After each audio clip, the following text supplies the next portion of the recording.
yn cadw cwmni fi lan fan hyn. Mae Sean. Helo. Ginge Celloboi. Yep. Wedi deall yn iawn. Ei! Band eitha newydd i'r sîn rock Gymraeg. Yep. Felly, helo. Helo, Sean. Croeso i chi. Cool, Sean. Sut mae popeth yn mynd? Chi wedi bod yn gigio lot? Mae'n mynd yn briliant ar ôl moment, ie. Ni wedi bod yn chwarae lot rhwng Gaerdydd. Ni wedi bod yn gwneud priodasau a private parties a beth fel yna. Ie, just lot o gigs yn yr ardal, really. So, mae'n mynd yn really wych ar y moment. Ond chi wedi mynd, wel, chi'n fan sydd yn gweithio fel cerddorion yn llawn amser, ydych chi? Siwr beth yw hwnna? Ers pryd ti wedi bod yn gwneud hwnna? Wel, mae gynnon ni'r job gorau yn y byd, really. Ni'n gallu just chwarae gigs a yfed a just cael good time.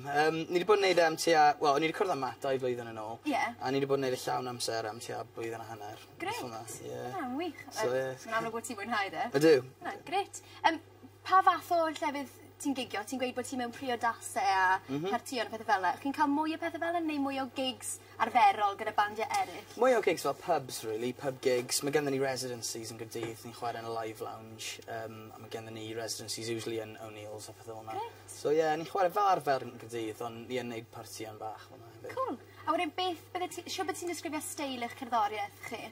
Wel, mae'r ddau ni wedi cael yn dylanwadu mwyaf gan cerddoriaeth bluegrass. Reit. So, fi'n cymryd am mewn i consideration pan fi'n ysgrifennu can wedyn. So. Pwy yw eich dylanwadau chi wedyn?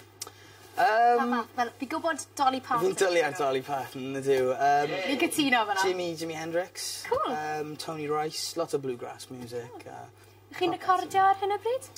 Ni'n gobeithio wneud EP efo sain yn fian. So, sy'n byd yn official ato. Okay. So, it's in the pipeline. Grêt. Wel, pob lwc i chi gyda hwnna. A diolch yn fawr iawn ti, Sgwrs. Diolch.